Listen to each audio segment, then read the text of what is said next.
Welcome to All Things Retreat Podcast. I'm Holly Porter, your host and CEO of Retreat R&R. With over 25 years of experience in designing transformative retreats, I'm here to share insights and inspiration to help you create extraordinary experiences. Whether you're a pro or just starting out, you'll find valuable ideas here. Enjoy the ride. Let's dive in. Hi, everyone. Welcome to the show today. We're going to be talking about something a little juicy with my guest today, Natasha Noronha. She's got over 15 years of experience in promotions, business development, and marketing, and she focuses on growth strategies and community engagement. She's been featured on CNBC Radio's Kindness Matters and Facebook Live's Women Worth shows and Inspiring Innovators podcast. Natasha is an active member of Rotary International and her local Chamber of Commerce and the BBB member. She's worked with many nonprofit leadership committees, and I'm really happy to have her here to help spread some light about events and doing retreats, because they're all events, right? Yes, welcome to the show. Hi, Holly. How are you doing? Great. Well, anything else that you'd like to say before we we're going to just dive into this. Is more conversational, but I have a lot of questions that I think really will help our listeners about doing events. And I know you've been doing them for a long time. Yes. And so anything you can think of before we get started? Well, I think I'm really thankful that we finally met full circle. We actually met through an event. Yeah, we did. Yes, we met, and we met in a city that we both don't live in. No. So she was in Lake Elsinore. I was in Lake Elsinore because I had seen Manny's event on Eventbrite. And I said, you know what? This is not something I normally do. Like, we'll drive like 4 or 5 hours to go to a summit or an event like that. And because I do it locally in Arizona, but sometimes I go to San Diego. So it's just a 2-3 hour drivable distance. Same with Phoenix. So I said, you know what? Let me just go. Let me just, what is one event? Let's see where this takes me. Believe it or not, Holly, that was probably 2019. Mm-hmm.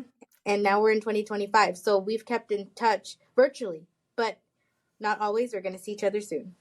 That's right. No, it's good.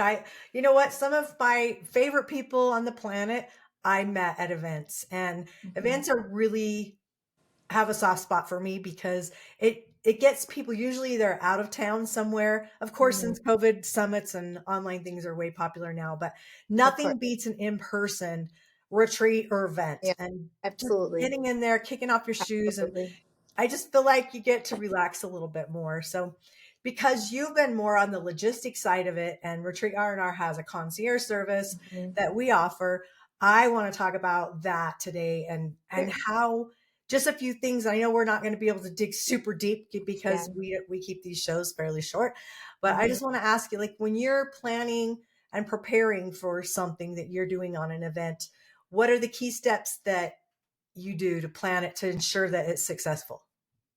Well, that's a loaded question, huh? We are all about solutions. So for us, we want to make sure that our client is seen and their brand is out there in a very positive manner. So we always tailor our events based on who is our target market. What do they want out of this? How many people do they want to be there?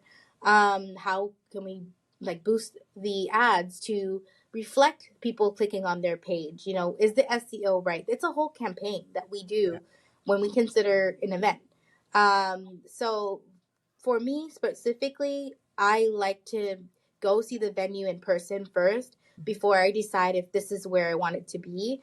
Then I imagine, because I'm a visual learner, I imagine, okay, if I'm going to be, if this was my event, how would I want it to look? Who are the strategic partners? Who are the people that are going to come to this event? And then I have to base all of my marketing and emails and texts to this specific event using their brand kit that they provide, or if they don't have one, we provide it. So that's honestly the first step, is understanding your client's brand so that you can target the right people and engage them with the right audience. Absolutely. Well, when you go to market them, what strategies have worked best for you when you're marketing an event? So depending on how much timeline they give me, it's very important to do not only the digital side of the marketing of the event, but also I'm old school, believe it or not. I still believe in guerrilla marketing.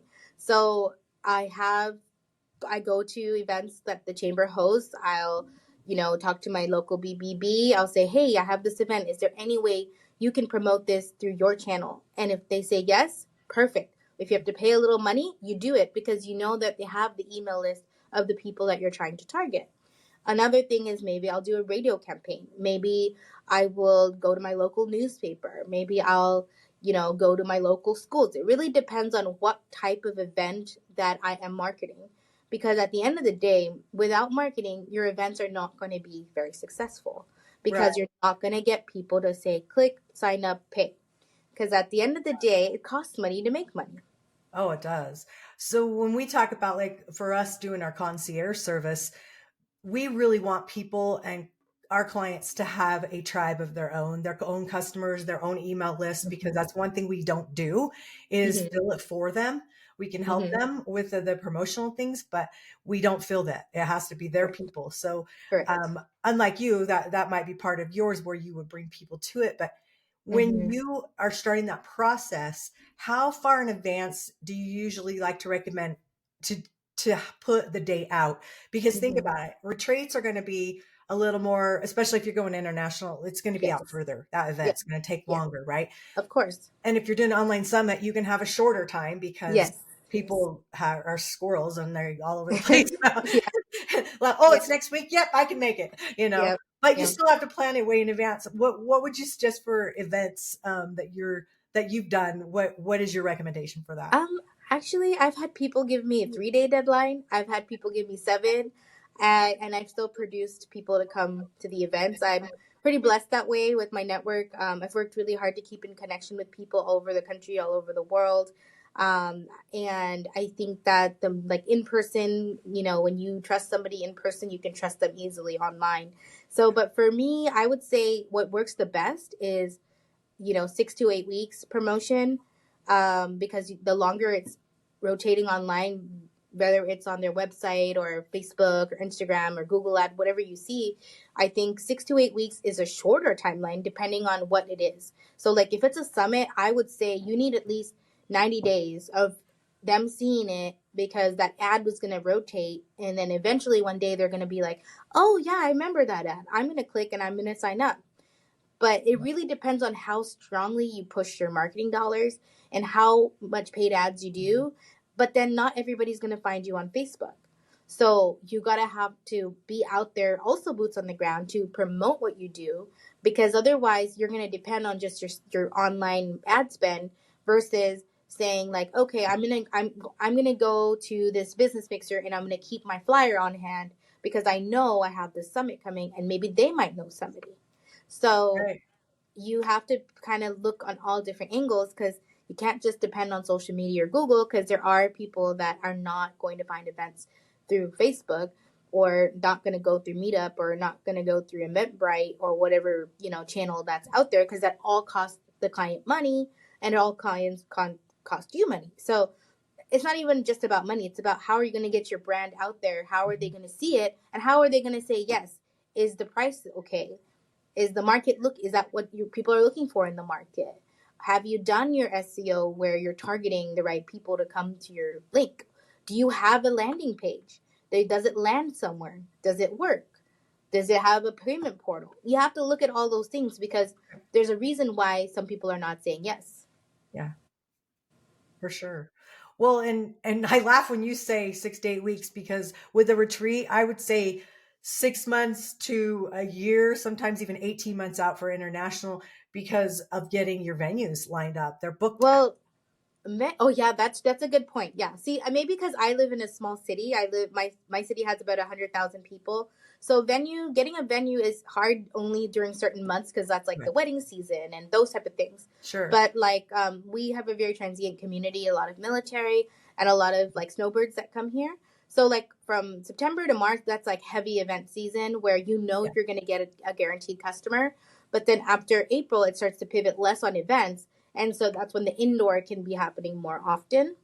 But Right. the issue with our town, there's not a lot of people that are in the space that I'm in. So garnering a customer for that is a little Yeah. bit more difficult than if I'm in a bigger market where what you're looking for, Holly, for your retreats will be a little bit more easier to sell than if you had come to this small city that's close to the Mexican border. But So, I will say it still matters the event, the time of year, because like you mentioned, there's seasons. I mean, you wouldn't want, we mentioned this on one of our other shows, you wouldn't want to mhm. plan it during hurricane season, No, no, in the that's true. Bahamas or whatever. True. You have Or to when it's look out. 110 degrees outside in Arizona. Yeah, 126 today. Oh, okay. Well, we're going on a hike. And you can't even do that in the middle of the night in Arizona in the No, summer. no. It's too hot. I Too get hot. it. Too hot. So Yeah. I think it's just, yeah, planning ahead. And if this is making you a little nervous, if these retreat leaders are listening or event people are listening, that's why it's so important to stay in your lane. Yep. I think I'm so supportive of event producers and concierge services, because when you think about the time that you're saving putting it in there, spend Hmm. that time on building Hmm. your offer of what you're going to do at your next, seed your Hmm. next best Hmm. thing at that Hmm. thing. Does that make Yep. sense? Yep. Sometimes, like, I think as business owners and especially as business women, we're in this like market that I don't know how to explain it. Like, if we have to pivot with our business, things change, media trends change. You know, when COVID happened, that was one of the things that I was like, oh my gosh, I won't be having comedy shows, I'm not doing weddings, like people are not booking me, like what am I going to do? And Yeah. that's when I realized there was so many other skills I had besides events. I had this PR knowledge that came with the events. I had the marketing knowledge from my family being entrepreneurs. You know, they own a hospitality property management business. So I was around that ever since I was 10. So it only made sense when I turned 25 that I wanted to have my own business. And I didn't care about the times that I didn't make money, because I knew that some businesses, it takes them, the first year they start making profit. Depends if they're what their model is and if they had investors. And there's a lot of XYZs, right? Yeah. But for me, I just felt that I want to be going to a job where I'm so passionate about it that it doesn't matter how many hours I put in a day, because I'm so passionate about it. And that's how events came to me. It's like I sought happiness in going to these comedy clubs during a difficult time in my life after a breakup. And I said, you know what? I'm going to make myself laugh. Even if I go alone, I'm going to go to these comedy shows. Believe it or not, people started noticing me in that comedy club in Tempe, improv, and other places, Comedy Store LA, San Diego. And the comics came to me and was like, are you a fan or what are you doing here? And I was like, you know what? It's just, I didn't tell them about it, that I was going through something. I said, you know what? Comedy is the window to happiness. And Yeah. for me, I'm happy being around this place. Eventually, they gave me, one of the clubs gave me a promotion opportunity to promote for them. And then rest is history. Then I was managing comics, and then I was throwing my own events. So you Mhm. got to, sometimes you have to be right place, right time. And sometimes it's about business relationships, just like how you're helping me understand the podcast world, because now I'm new to it. I have a new show, Inspiring Innovators. My last show last year was 7-Day Startup System, talking about the startup process of a business. Now I'm talking about how to inspire businesses and how inspirational we can be if we just, high five each other instead of being like toxic and being like, oh, I don't want to work with her because she does what I do. No, it's not about that. It's about building a business of trust. Okay. Well, I think especially since COVID, what's been missing, people are craving that connection. Everybody got Mm-hmm. isolated for so long, and Mm-hmm. it did show us that we can work from home and we can have online events, and your introverts probably love that, eat it up, but your Yeah. extroverts were climbing the walls, and retreats aren't going away. They're No. definitely online events. Any of them, they're going to keep getting bigger and bigger and bigger, Mm-hmm. because that connection has been Yeah. missing. Yeah. When you let's talk about like what helped stand out in like your most successful event that you can think of that you did. What do you think you did that made it memorable for people? Well, people kept talking about it even after it was done. Yeah. The people were tagging me. People were like, when are you going to do the next one? And it was like that viral moment where you're like, whoa, like, I can't believe this is actually happening. People are coming to me now to book events. I'm not going to them. Before it was me pitching the idea, saying, hey, I have this brilliant idea. What do you think about it? I've already thought about the strategic partners. I've already thought who's going to be the speakers. I've already locked the venue. All I need is, this support that I should do it. And but yeah, for me, I think there's a win in every event that you do. You learn something from each and every one. You have critiques, you have forums, you have everything to ask people what was right and what was wrong. But it's about taking that data and saying, okay, from the first one, what was the wrong? The wrong was I didn't have many people at the bar, or I didn't have enough security. That's what, then you pivot and you, next time you have more security, and next time you have more workers working it. Or like, oh, I could have spent more ad spend in social media because more people liked the page when I did that. So you have to, like, every event has to have a wrap up sesh, because if you don't have the wrap up sesh, you're doing yourself and your business a disservice, or your clients a disservice, because maybe it wasn't a topic they wanted to hear, or maybe it was they wish they could have had more of something else. So I think the events business may seem easy to other people. It's like, oh, rent a hall, rent the people. I mean, not rent the people, pay the performers, get your speakers. But it's a lot of coordinating work. There really is. And when you had to come for Manny, I don't even know what hoops and bounds you had to do to come to Lake Elsinore. I really don't. Oh my gosh, I had spoke at like 3 events within a week's time, all in different big locations, and I just got back like the night before. Really? I must have flown in. I'm trying to remember. No, but Lake Elsinore doesn't have an airport. It was a lot. Doesn't have an airport. So you can't fly into Lake Elsinore. There's no airport. Right. So I probably flew to San Diego and had to get up there. So it was an effort. Yeah, for sure. That is an effort. That is a big effort. But okay. I mean, that's what we do. And I always think of things like, how can you stand out? How can your event stand out over someone else? How can you, as a retreat leader, even, what can you do different that isn't like everybody else, that makes it unique? Because every event, depending on who shows up, is so different. The energy's different.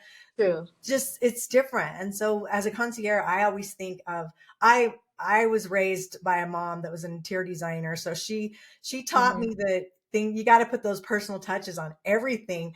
And that's how you stand out. And I think those swag bags and different things that you can do that just make the event, gamify the event, and just that's true. You got to leave them with some nugget, something that changes their lives, some things that when they come to that summit or that mixer, they remember you for. Yes. Because that's what we do this for. We don't really do it for the clout. We do it because we want to see people succeed. And as women in business, we have a job to run. We have to be the motivational people that inspire others. That's what we're here for. We wouldn't be speaking at summits and doing these events if we didn't have an end goal of making someone better, stronger, and wiser.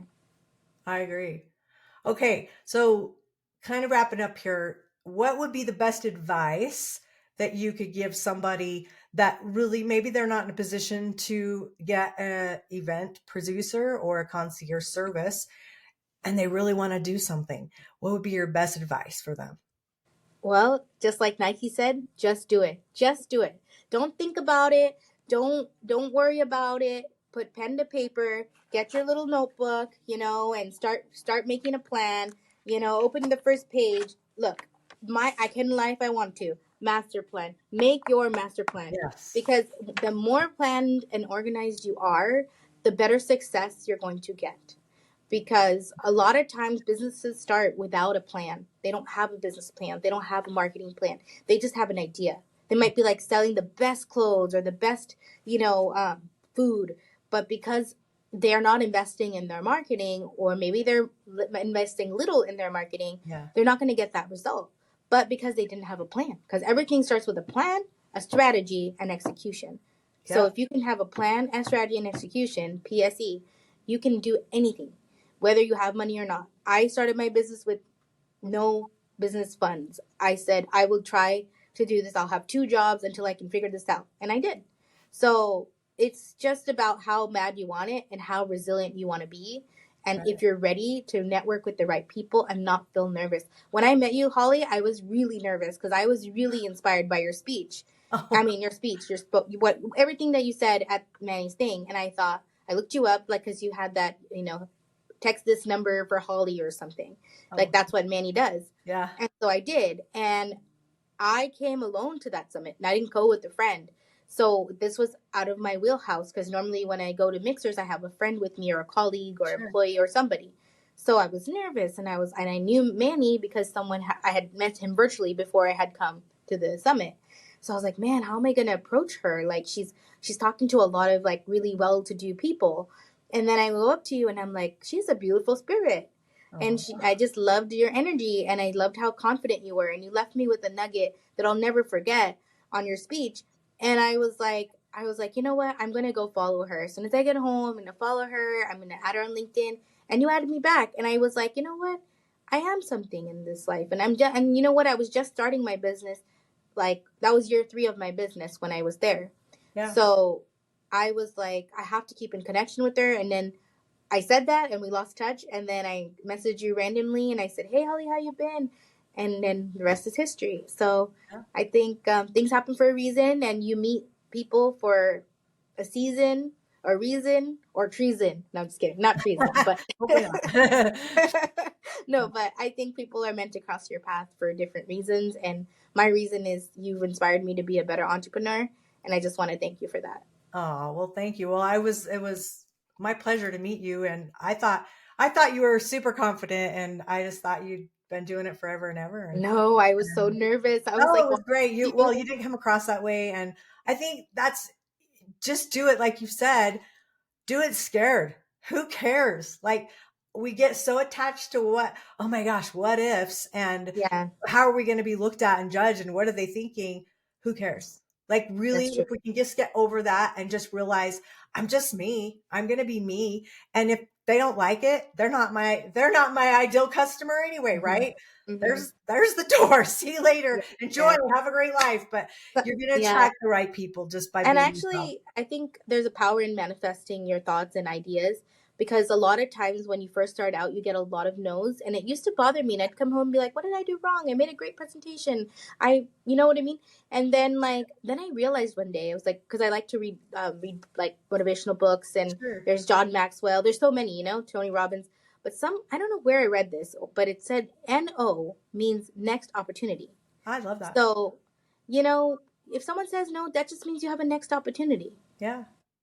That's right. And sometimes I would say, if you get so many then maybe look at your messaging, look at how you're approaching things, and look how are promoting and marketing things, because sometimes that definitely can matter as well. But also, that's another reason to just hire a professional, spend that time teaching what you know, and hire someone to do all those details, especially if you're not good at details, because there are a lot of details that come up in this.